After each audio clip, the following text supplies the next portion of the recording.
6 months passed, and the galaxy did not forget what happened on Horizon's cradle, because the galaxy was not allowed to forget. The security footage from Cargo Base 7 was never officially released, but somehow pieces of it found their way onto the galactic net. Within 2 weeks, it had been viewed by more sentient beings than any other recording in the history of interstellar communication. The footage was grainy and dark, and the audio was mostly just the hiss of static and the muffled sound of plasma fire. But the image that everyone remembered, the image that appeared on news feeds and academic papers and even art installations across a dozen worlds, was the last frame before the wall exploded inward. A small dark shape standing alone in the center of a metal floor, surrounded by enemies, with one paw dragging slowly across the steel, and a child huddled against the wall behind it. That image became a symbol, though different species interpreted it differently. To the Grotian, it represented loyalty taken to its most extreme and beautiful conclusion. To the Vrith, it represented a warning they wished they had received sooner. To the Fenari, it represented a question they could not stop asking, which was, how did the humans know? How did they look at all the creatures on their planet and choose that one and bond it to their children? To the humans, it represented something so obvious they were confused that anyone found it remarkable. Bo healed in 11 days, which was 3 days faster than the medical team had predicted, because honey badgers did not care about medical predictions any more than they cared about threat assessments or survival odds.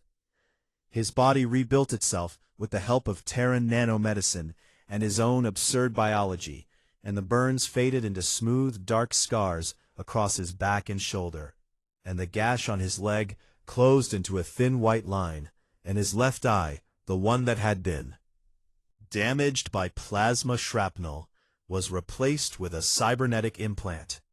Ellie chose the color. She picked green to match her own eyes, and when the implant was activated and Bo blinked his new eye open for the first time, Ellie clapped her hands and said, "Now we match." And Bo rumbled in his chest and pressed his head into her stomach, and she laughed. The scars did not bother him, because scars had never bothered any honey badger. They wore them the way other creatures wore medals, as proof that the other thing had lost. The Terran Guardian program became the most discussed topic in galactic security circles, and intelligence agencies from 40 different species devoted significant resources to understanding how it worked and whether it could be replicated.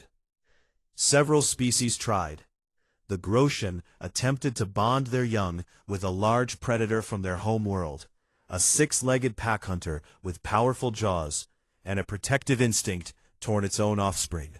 But the animal could not be uplifted past a certain cognitive threshold without losing its aggression and becoming docile.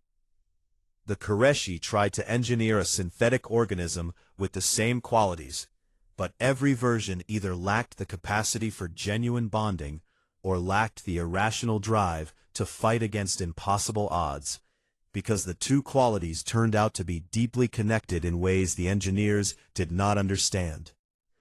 The Fenari, who were pacifists and had no interest in weaponizing anything, conducted the most honest study, which concluded that the Guardian program worked not because of the technology involved, but because of two unique factors that could not be replicated. The first was the honey badger itself, an animal that had evolved over 60 million years on a planet where being small meant being prey, and the only survival strategy that worked was absolute uncompromising refusal to accept defeat under any circumstances. Capacity for forming deep emotional bonds with other species, a trait so unusual in the galaxy that most xenobiologists considered it a form of mild insanity, but which turned out to be the most powerful force multiplier in the known universe, because it meant that the honey badger was not fighting for food or territory or survival. It was fighting for love, and love, as it turned out, did not have a breaking point. Tallis published his essay 7 weeks after the incident, and he titled it, on the Terran practice of bonding predators to children, a Fenari merchant's perspective, and it was read by more academics in its first month than most papers received in a decade. The passage that everyone quoted was the one he had whispered into the ventilation grate while watching Bo fight 12 armed soldiers. But the passage that mattered most, the one that changed the way the galaxy thought about humans, came near the end. We asked the humans why they chose the honey badger, and they looked at us as though the question was absurd, because, they said, it is the only animal on Earth as stubborn as we are. I have studied 4,000 species across 200 worlds, and I believe they are correct, and I believe that should concern all of us. Not because the humans are dangerous, though they are, not because they are aggressive, though they can be, but because they found the one creature in the universe that shares their defining trait, and they taught it to love. And a thing that fights for love will always defeat a thing that fights for any other reason, because love does not calculate odds, and love does not weigh costs, and love does not stop when the body says stop. Love is the honey badger of emotions. It does not care how big you are, or how many of you there are, or how much it hurts. It just keeps going. The essay was translated into 400 languages, and it was taught in military academies and diplomatic schools and even in children's classrooms, and it made Talus famous in a way he had never wanted to be. But he did not mind, because he felt he owed a debt to the small creature that had stood alone in the dark and refused to move. On the day the essay was published, he sent a copy to Commander Vasquez with a short note that read, "For Bo, who taught me that courage is not the absence of fear, but the presence of something worth fighting for." Lucia read it and smiled, and put it on the refrigerator in their quarters next to a drawing Ellie had made of Bo, with green eyes and a big smile. 6 months and 3 days after the incident, Ellie went back to the lower market decks, because she had never been afraid of the station, and she was not going to start now. She walked through the corridors with her boots, still one size too big, clomping on the metal floor, and her hair, still messy, falling out of its knot, and she hummed a song to herself that she had learned from the ships. Bo walked beside her. He looked different now. The scars on his back and shoulder were visible through his short, dark fur, and his cybernetic left eye glowed faintly green in the dim light of the lower decks. And there was something in the way he moved that was both the same as before and not the same.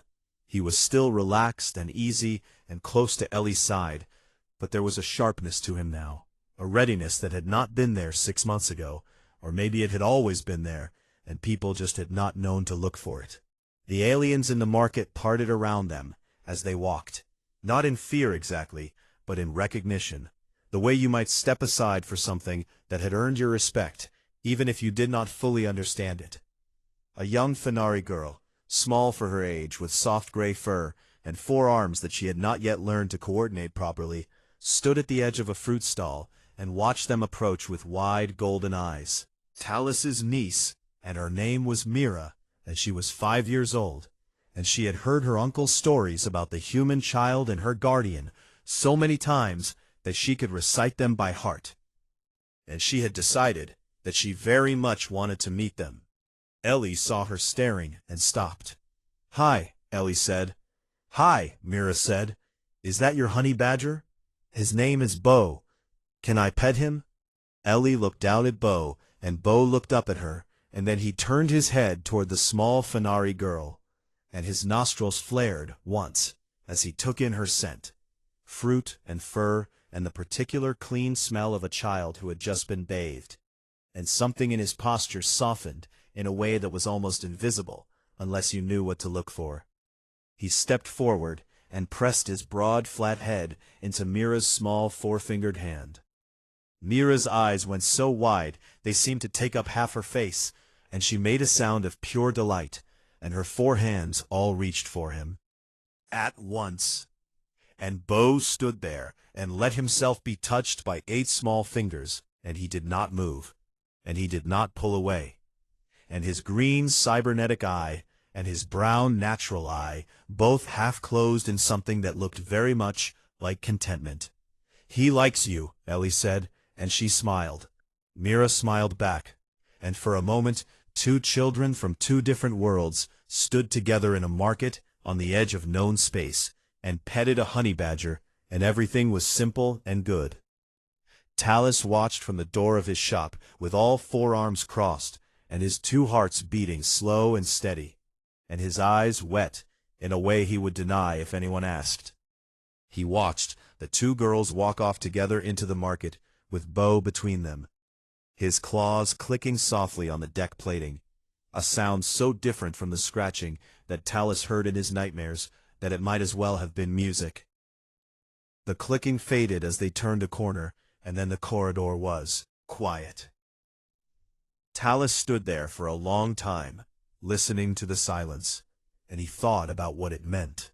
And he thought about the essay he had written, and the things he had seen, and the galaxy that was changing because a 7-year-old girl had chased a glowing bug into a dark room, and the small, stubborn animal that loved her had refused to let anything bad happen. The wall came apart in a shower of metal and sparks and smoke, and through the hole stepped Commander Lucia Vasquez, with her hair loose and her diplomatic uniform still on, and her eyes locked on the far side of the cargo bay, where her daughter was pressed against the wall, screaming. Behind Lucia came 4 Terran Marines in full exoskeleton armor, and they moved through the breach like ghosts, smooth and silent, and spreading into the room with their weapons up and their helmet visors glowing blue in the smoke. But Lucia was in front of them. She was unarmed and unarmored, and she walked into a room full of armed Vrith soldiers, with nothing but her boots on the deck and her fists at her sides, and she did not slow down, and she did not look at the aliens, and she did not care about them at all, because the only thing in the universe that existed for her right now was the small shape of her daughter against the far wall.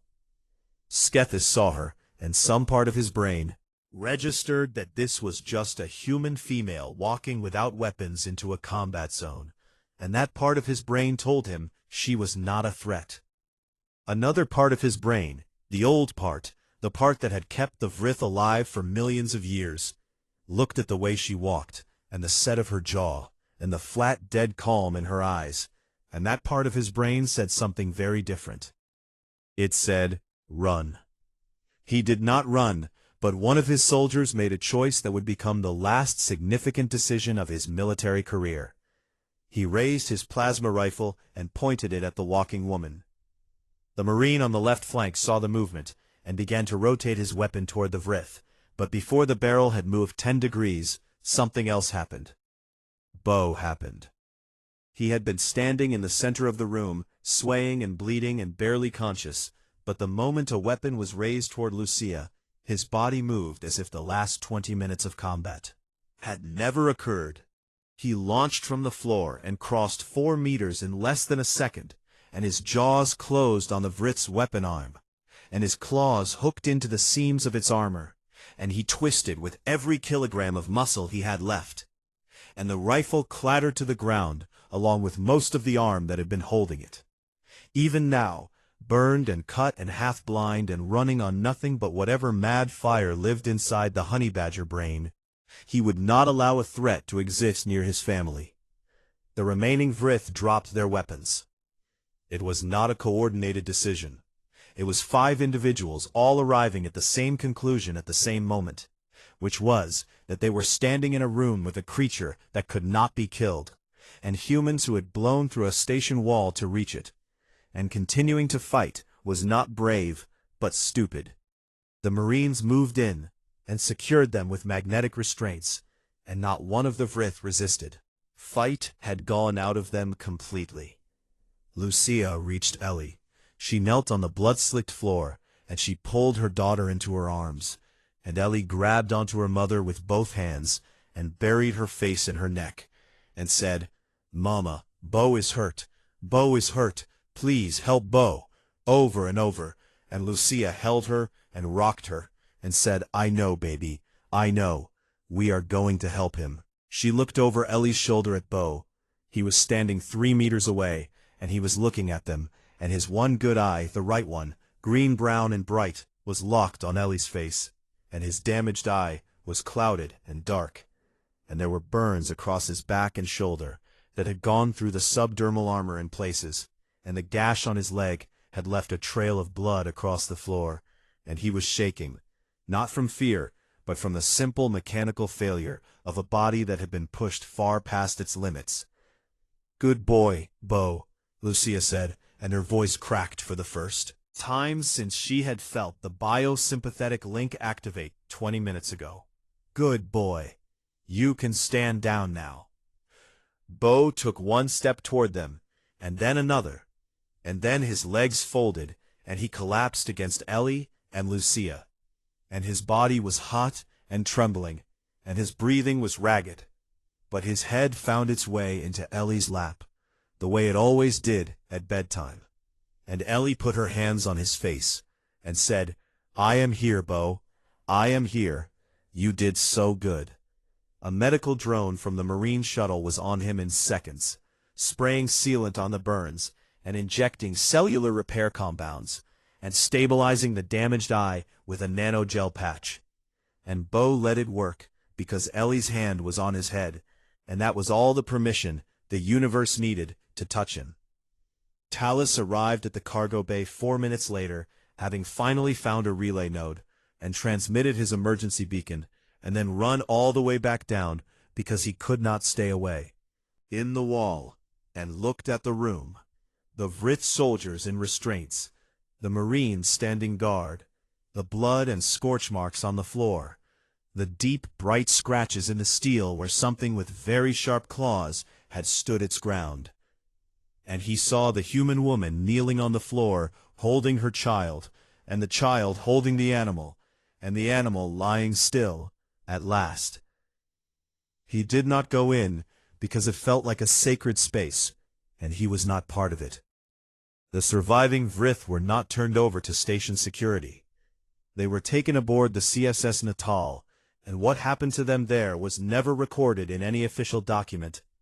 But the Vrith Collective issued a formal apology to the Terran government within 6 hours, and also included a significant financial payment, and also withdrew all Vrith operatives from Horizon's cradle permanently.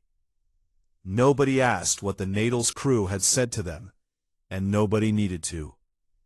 3 days later, Commander Lucia Vasquez stood before the station's governing council, which was made up of representatives from 9 different species, and she stood there because the council had demanded an explanation for what they called the unauthorized deployment of a Terran biological weapon inside the station. Lucia listened to their complaints with her hands folded and her face calm, and when they were finished, she spoke. "Bo is not a weapon," she said. "He is a member of my family. He is bonded to my daughter through a program that your own scientists have reviewed and approved.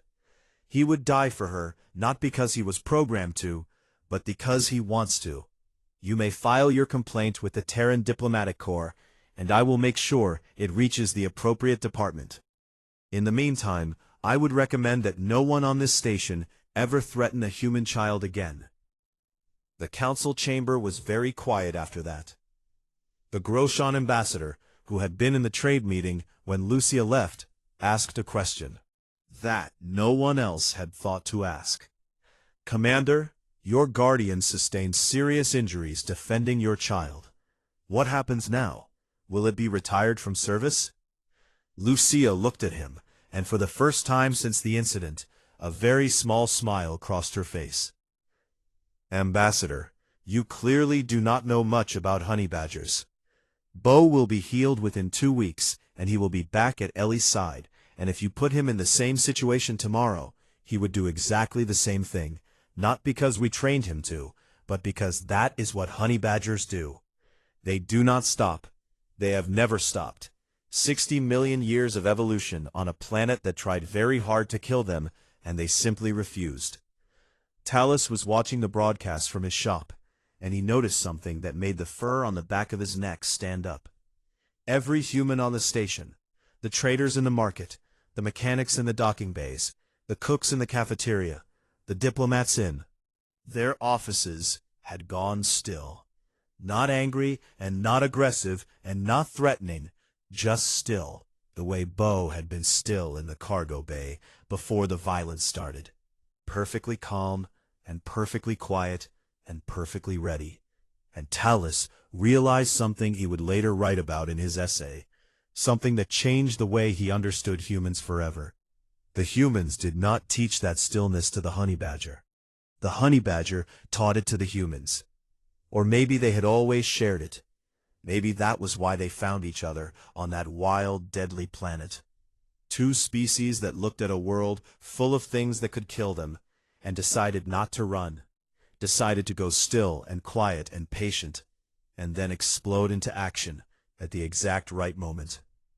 Commander Lucia Vasquez was in the middle of explaining Terran trade tariffs to a room full of alien diplomats when she felt it.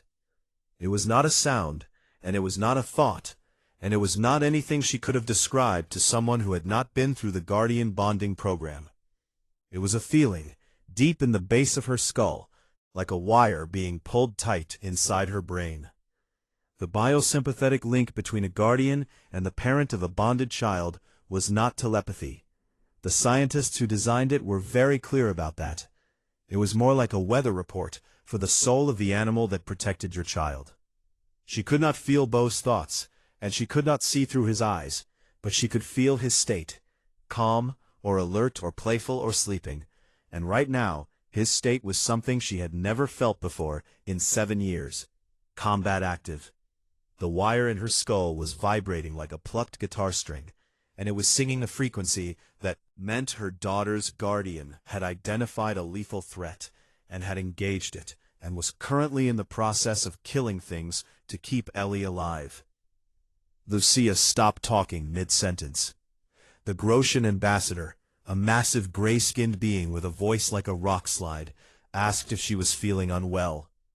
"I need to leave," Lucia said, and her voice was the same voice she had been using to discuss trade tariffs, calm, measured, professional.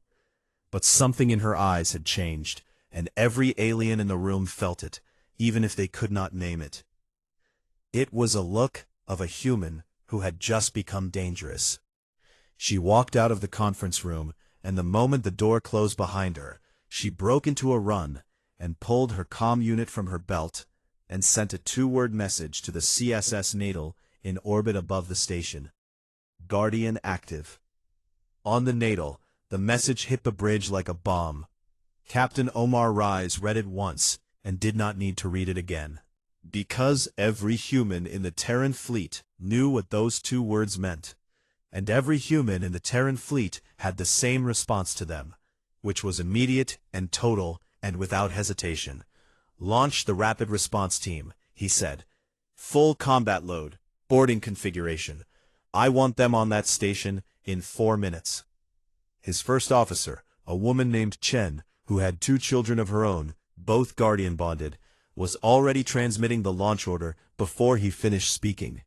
The shuttle bay doors opened, and a Kestrel-class assault shuttle dropped into space, and burned toward the station with its engines at full power, and inside it sat 8 Terran Marines in full exoskeleton armor, carrying weapons that could cut through a station bulkhead like a hot wire through ice. They did not ask what the mission was. They did not need to. A Guardian was active, which meant a child was in danger, which meant nothing else in the universe mattered until that child was safe. Back in the cargo bay, Ellie had stopped crying, but she had not stopped shaking, and Bo was still pressed against her legs, and his burn was still smoking slightly, and his breathing was still heavy, but his eyes were still scanning, and his ears were still turning, and he had not relaxed because the threat was not over. He could hear them coming. 12 sets of footsteps, heavier than the first 6, and the clicking of weapons being charged, and the hiss of tactical communications, and the sharp chemical smell of military-grade plasma ammunition. They were coming down the main corridor toward the cargo bay door, and they were not being quiet about it, because they had numbers and firepower, and they believed that whatever had killed their scouts was just an animal that had gotten lucky. Bo pulled away from Ellie, and she grabbed at his fur, and said, "No, Bo, stay with me. Please stay." And her voice was small and broken, and it was the worst sound he had ever heard in his life. He licked her hand once, a quick, rough swipe of his tongue across her fingers. And then he turned and walked to the center of the cargo bay, and stood between her and the door, and lowered his body, and extended his claws, and began to scratch the floor again. That sound, that slow, patient, terrible sound of carbon-laced claws dragging across steel. It filled the cargo bay like a heartbeat. The door opened, and the Vrith strike team poured in, 12 of them in light tactical armor, carrying plasma rifles and shock batons and capture nets, and their leader Skethis was at the front, with his mandibles spread wide in what might have been anger or confidence or both. He saw the bodies of his scouts on the floor, and he saw the small animal standing in the middle of the bay, and he saw the burn mark on its side and the blood on its claws, and he understood what had happened, and for one brief moment something in his ancient insectoid brain told him to turn around and leave. He did not listen to it. "Say, kill the animal," he said. "Take the child." They spread into a wide arc and raised their weapons, and Bo looked at 12 barrels pointed at him and did not move. He was not calculating odds, because odds were a concept that required the possibility of retreat, and retreat was not something that existed in the mind of a honey badger. Not before the uplift, and not after it. The scientists at the Terran Guardian program had studied the honey badger brain extensively during the uplift process, and they had found something remarkable. Most animals have a fear response that triggers flight when the odds of survival drop below a certain threshold, but the honey badger brain simply did not have that threshold. It was not that the fear response had been removed during uplift. It had never been there to begin with. The honey badger looked at things that were bigger and stronger and more numerous. Thought, the equivalent of, "I can take that." And then it tried, and it kept trying, until either the threat was gone, or the honey badger was dead. And in 60 million years of evolution, on a planet full of lions and leopards and venomous snakes, the honey badger had almost always been the thing still standing at the end. Talus was 3 levels up, running through maintenance corridors with his emergency beacon in his hand, and his heart's pounding so hard he could feel them in his eyes, when he passed a ventilation grate and heard the sound of plasma fire from below, and he stopped and pressed his face to the grate and looked down into the cargo bay through a haze of smoke and flashing light. He watched the small animal charge into 12 armed soldiers, and he watched it take a plasma bolt to the shoulder and keep running, and he watched it reach the first Vrith and open its throat and spin and leap onto the second one's back and drive its claws into the seams of its armor and ride it down to the floor. He watched it get hit again, a glancing shot across its back that burned a line through its fur and made the air smell like scorched meat.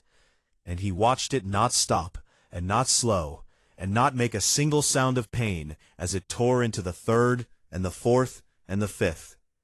6 Vrith went down before the rest pulled back into a defensive formation, and Bo stood in the middle of the bay, swaying slightly now, with one eye damaged, and a gash along his left rear leg that was dripping blood onto the floor, and plasma burns across his back and shoulder that were still smoking.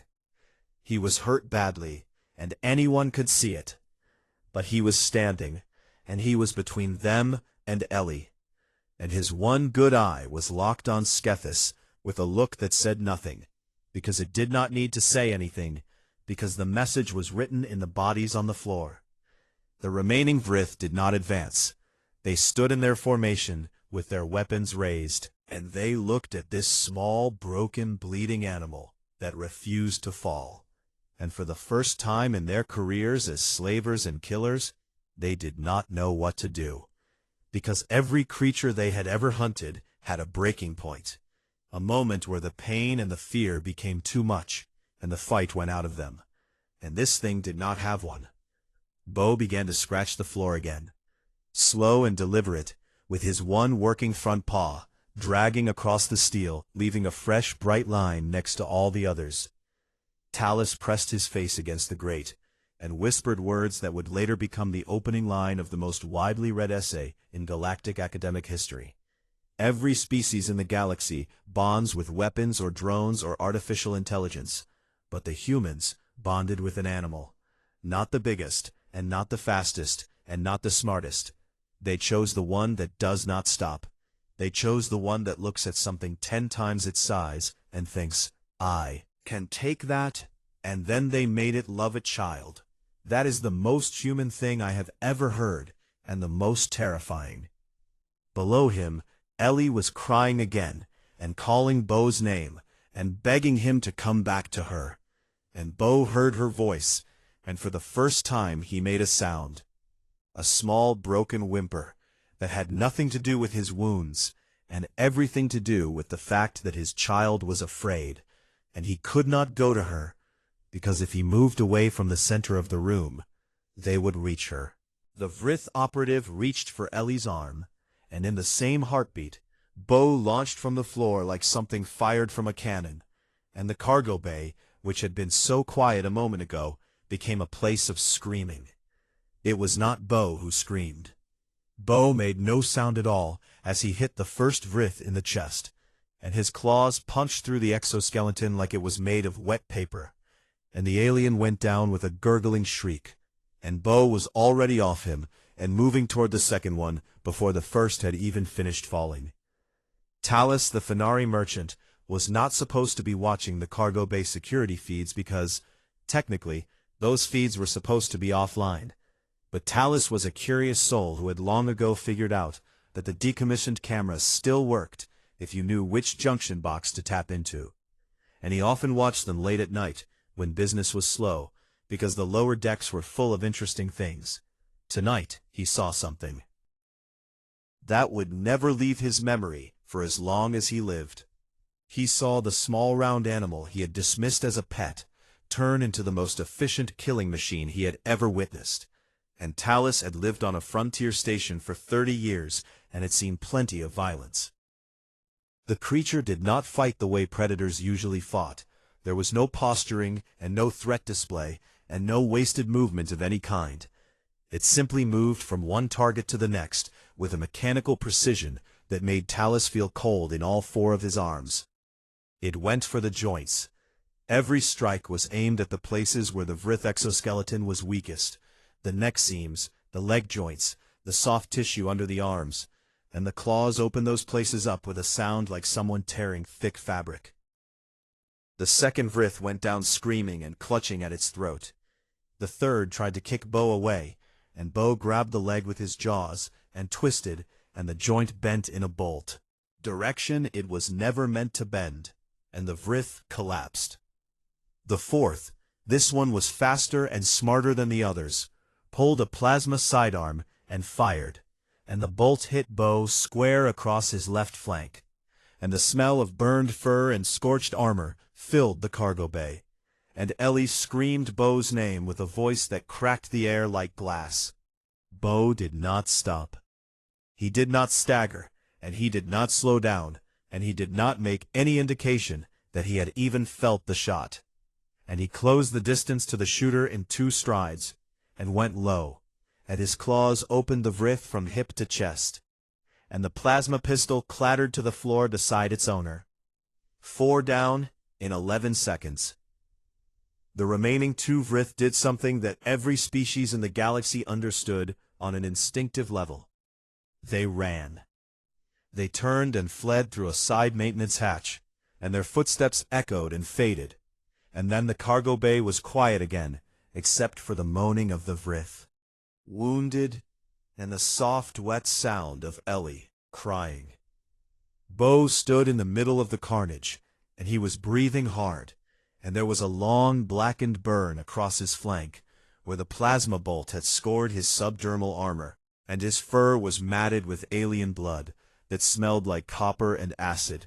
But he was alive, and he was standing, and his eyes, both still working, scanned the room in slow, careful arcs, looking for any remaining threat. He found none. He turned and walked back to Ellie. She was pressed against the far wall, with her hands over her mouth, and her eyes were wide and wet, and she was shaking, and Bo pressed his body against her legs, his whole body, warm and solid and real, and he began to make a sound deep in his chest. It was not a growl, and it was not a purr exactly, but something in between, a low resonant vibration that traveled through his body and into hers, and it was the sound he had made every night of her life when she fell asleep with her arms around him and her face buried in his fur. It meant, "I am here, and you are safe, and nothing will touch you while I breathe." Ellie slid down the wall and wrapped her arms around his thick neck and buried her face in the place between his shoulders that smelled like home. And she cried, and he let her cry, and he did not move. Talus stared at his security screen with all four hands pressed flat against his counter, and his mouth hanging open, and his two hearts beating so fast he thought they might burst. He had just watched a 40-kilogram animal destroy 4 armed operatives in the time it took most people to blink, and it had done so without hesitation, and without fear, and without making a single sound. He pulled up the Terran species database. Every station had one because humans were new and strange, and everyone wanted to understand them. And he searched for the animal. Mellivora capensis, common name, honey badger. He read the entry, with his eyes getting wider with every line. Native to Earth, Africa, Southwest Asia, and the Indian subcontinent. A member of the weasel family, known for its extraordinary aggression, pain tolerance, and thick loose skin that allows it to twist and fight even when held by a predator. Noted for attacking animals up to 10 times its size, including lions, hyenas, and venomous snakes. One of the few terrestrial animals that actively seeks conflict rather than avoiding it. Has been observed shrugging off multiple bee stings, porcupine quills, and even venomous snake bites that would kill most other mammals. He read one more line and closed the file. The honey badger is widely considered the most fearless animal on Earth. Talus sat back in his chair and said one word out loud to his empty shop.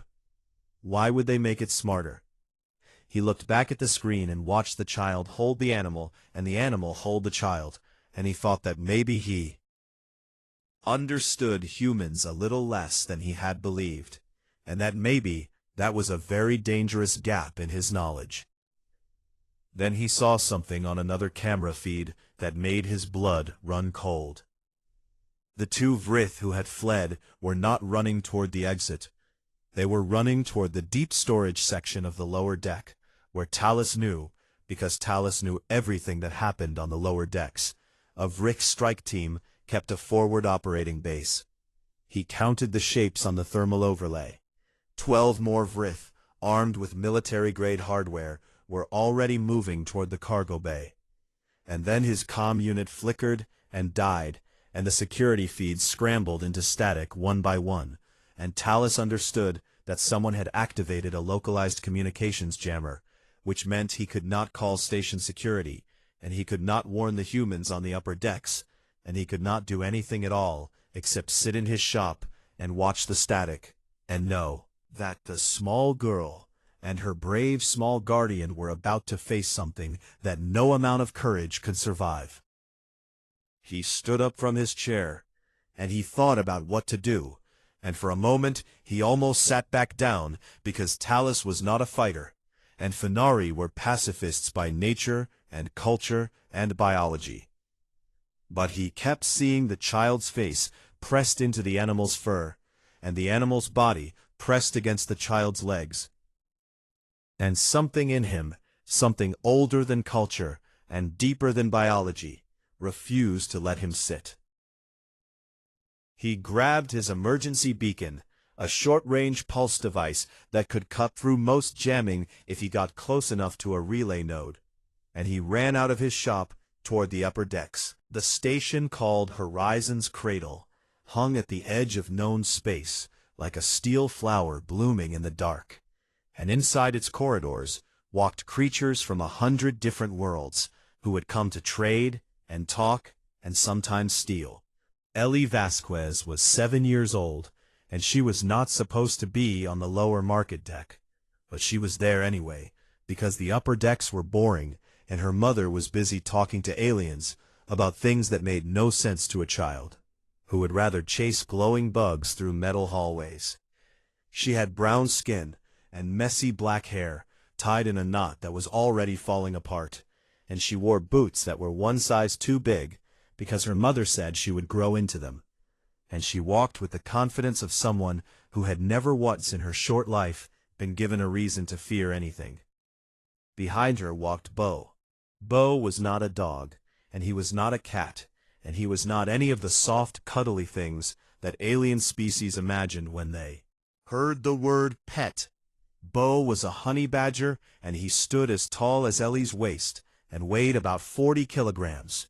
And every single kilogram was dense muscle wrapped in subdermal carbon lattice armor plating that the Terran military had grown into his skin when he was young.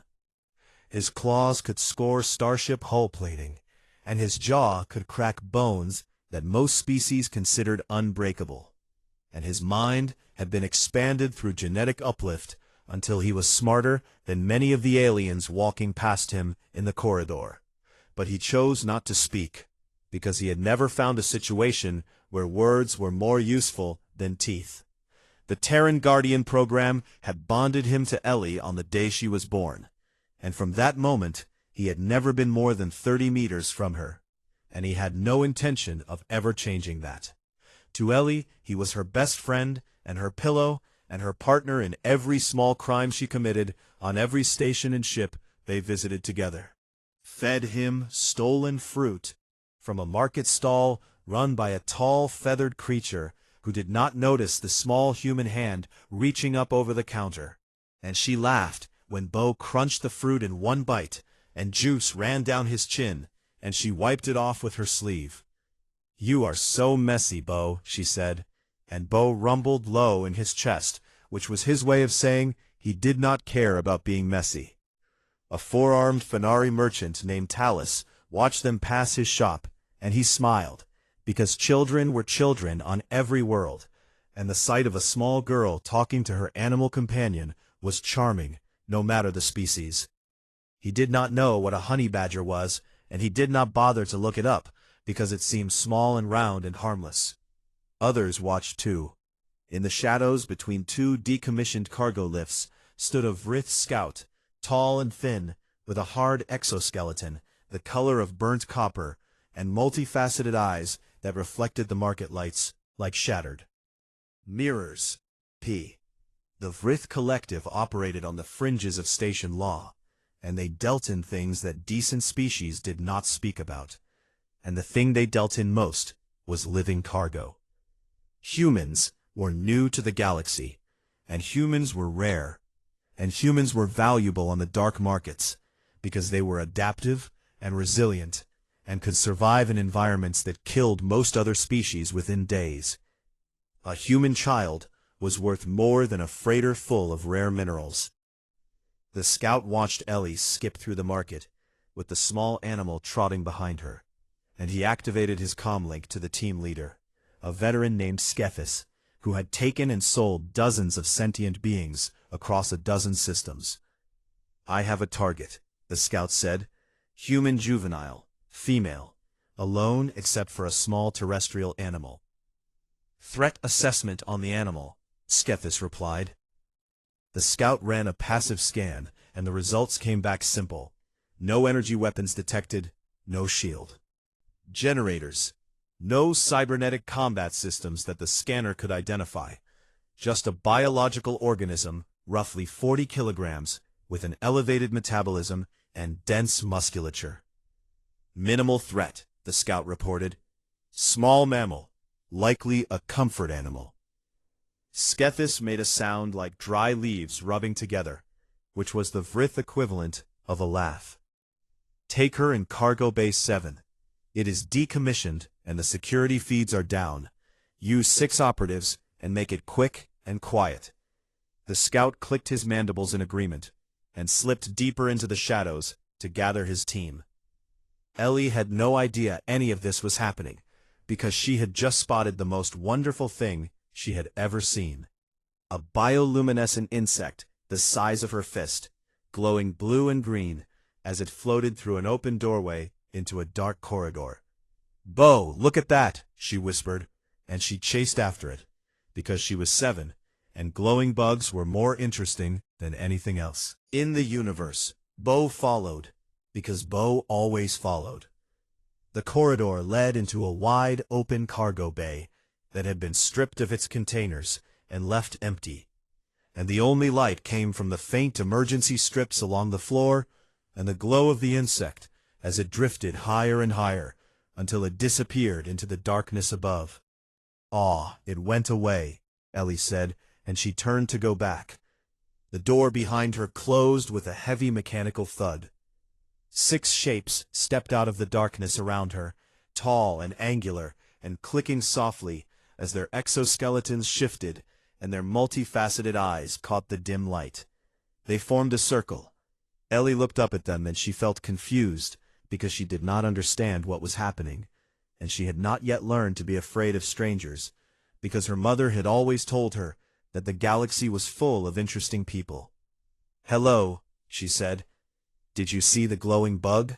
answered. Ellie looked down at Bo, and what she saw made her stomach feel strange and cold in a way she could not explain.